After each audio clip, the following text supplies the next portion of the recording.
Yes. Thank you. You can both be seated.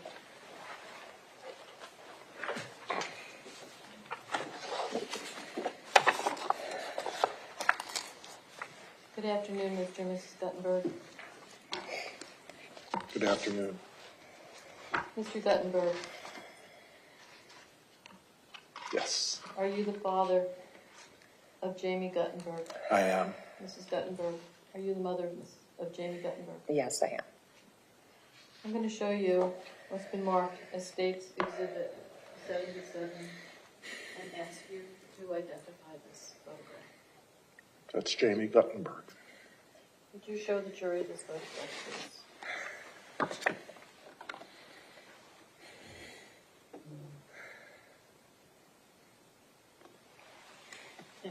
Thank you.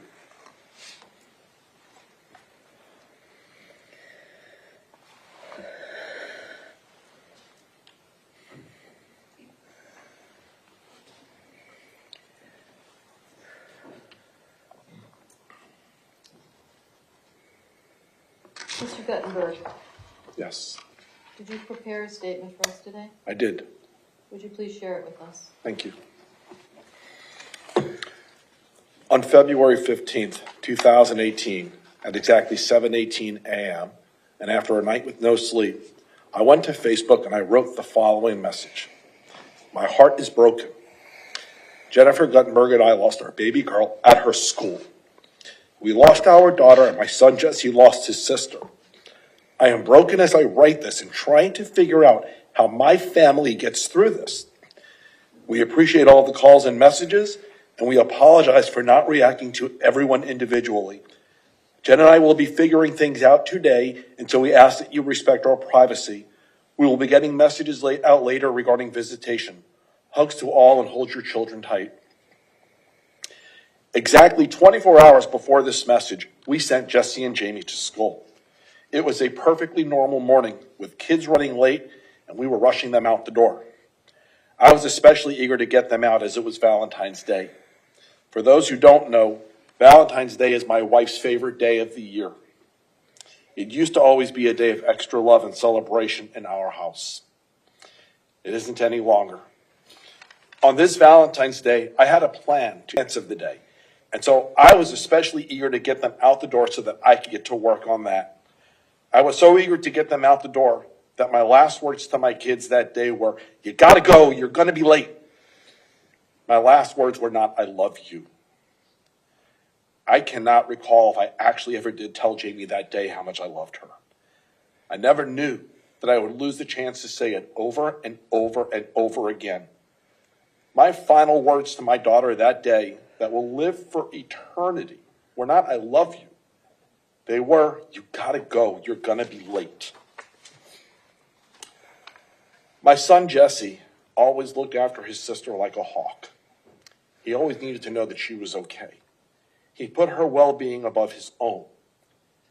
Jesse will be forever affected by the fact that he was supposed to leave school that day with his sister Jamie, but he didn't. He didn't want to leave the school, but he had to. I want to share something with you all that I've never said publicly before. My son wishes it was him. He struggles with the reality that he could not save his sister, and he wishes it was him. He has struggles with me. I was the one who convinced him to run. I was the one who told him not to turn around and not to go into the building. My son used to be my mini-me. We used to do everything together. This changed that. Our relationship is very different now. He's angry at what happened. He's angry at me for convincing him to run. And I'm angry at his loss of his childhood. Our relationship, which used to be based upon happy times and things in common, now has anger, loss, and sadness as an underlying theme. We love each other, and we always will, and we will always take care of one another. But we can't erase what happened. Our family is broken. The easy joy that used to be a part of our house is gone. Jamie used to be the leader of the energy in our home. She was incredibly silly, and she loved to talk. You were either laughing with her or yelling at her, but when around Jamie, you were always responding to her. She was the energy in our home and everywhere she went. Our home is much quieter now, and our moments as a family are always affected by that loss of energy. In June of 2018, we attempted to leave for our first family vacation since the shooting. We loved our family road trips. In prior summers, we used to always go to Hilton Head. It was Jamie's favorite place on earth. Jen made it clear that we would never go back there. So we chose to go to the Georgia mountains. About 5 minutes into our drive, Jesse became very emotional and wanted to go back. He was saying that we were no longer a family without Jamie, and that he did not want to go on a road trip without her in the other seat. Jen became emotional, and she also asked to go back. I was the driver, and I refused. We needed to get through the first time. Jen and Jesse were angry with me, but we went. It was a lousy week with one exception. For the very first time, we brought our dogs on a vacation. They were what we needed to get through that week. I've been told before that we all grieve differently, and it's true. While my path has been very public, my wife Jen and my son Jesse have been very private.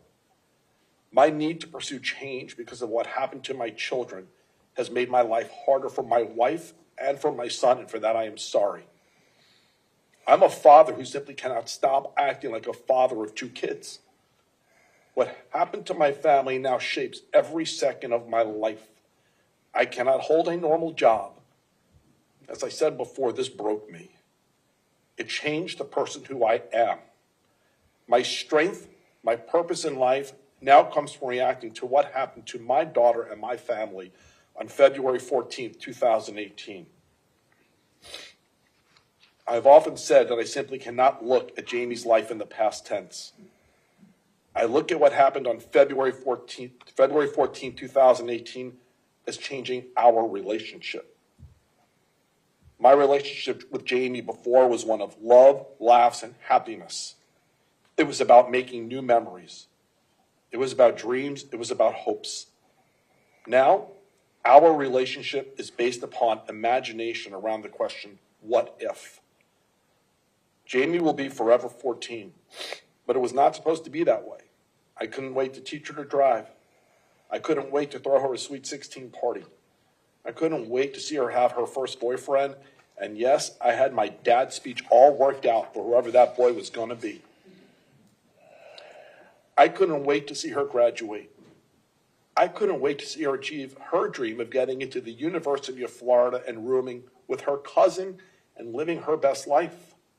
I couldn't wait to see her graduate and ultimately become a pediatric physical therapist, working her dream job at the Paley Institute and achieving her dream of helping a child walk for the very first time. Most of all, Jamie imagined she would be married by 25. I used to think every day about that moment and walking my daughter down the aisle and becoming a grandparent to the two kids that she had already decided she was going to have. And now I ask, what if? What if Jamie wasn't murdered? What would these moments have ended up being like? My relationship with Jamie is now through photos and memories of what was and imagining what could have been. I'm happy and smile for all the other kids her age who are living the same life experiences that I expected for Jamie, but I cry over this at the same time.